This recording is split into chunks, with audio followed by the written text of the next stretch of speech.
Tony Bellew was at the O2 when James DeGale took on Chris Eubank Jr., and he weighed in on the Anthony Joshua, Deontay Wilder and Tyson Fury situation, the fact that those fights are not being made. The rematch has not been made, and Anthony Joshua is not facing Deontay Wilder as of yet, and they cannot reach a deal. He seemed to have a good outlook on this situation, and without being disrespectful to any of the fighters, he broke down the situation. He said that if Anthony Joshua didn't have 3 of the belts and he had 1 instead, and it was Deontay Wilder or Tyson Fury who held the other 3 belts, would they give him 50-50? The answer is no, most certainly not. They wouldn't. They would say they're the A side, they have the majority of the belts, and they're not paying that much. Yet Anthony Joshua is now considering giving 50-50. I think he makes a very good point in that Deontay Wilder would not give Anthony Joshua a penny more than he thought he deserved. He would probably offer him 80-20 or something ridiculous like that. He would not offer him 50-50. If it was Deontay Wilder who had 3 of the belts and Anthony Joshua only had 1, there is just no way. And if the roles were reversed, then Anthony Joshua would probably be happy taking that much money just so he had the opportunity. I mean, he has done it before against Charles Martin. He wasn't paid all that much for that fight, but it was an opportunity to become world heavyweight champion in just his 16th fight.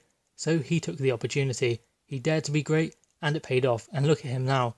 That is why Anthony Joshua is the one who is not ducking Deontay Wilder, because he is willing to get in now whether he is ready or not to fight for the world heavyweight championship. When all is on the line, his whole future career is on the line, he still got in there. No one knew what Charles Martin was capable of, and yes, he came out and he kind of didn't want to throw a punch, he didn't want to get hit, he just wanted to be out of there as soon as he got caught with a jab from Anthony Joshua, but no one knew that Anthony Joshua stepped up to the plate and fought for the IBF world title in just his 16th fight. Where was Deontay Wilder in his 16th fight? So I believe that Tony Bellew is spot on with his analysis, and the fact that Anthony Joshua would take the fight if he was offered like 20% to take the fight, and Deontay Wilder would not offer him 50-50 if he was the one who held 3 of the belts and Anthony Joshua held 1. That is spot on, I think. But anyway, first we have Anthony Joshua versus Jarrell Miller, and we've just had the London press conference, which was quite spicy in places. It wasn't as intense as the one in New York with the pushing and the shoving and the shouting, but still, they're both in training now. They just want to get back to training, get ready for the fight, so they can be in the best shape they possibly can on June 1st. So that is understandable. Neither fighter is going to want to waste energy arguing with each other. They're just going to want to focus on their training and get in the best shape they possibly can for that fight.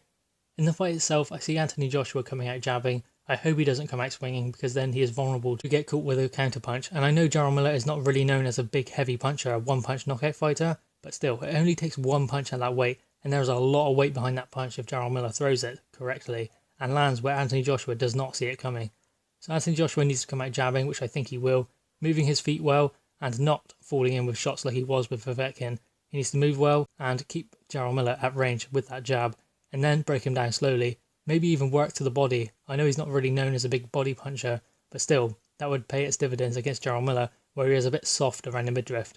So guys, that is what I think for this fight, and why I think that Tony Bellew is correct in his analysis of Anthony Joshua, Deontay Wilder, and their whole situation. But guys, what are your thoughts? Please drop your thoughts in the comments below.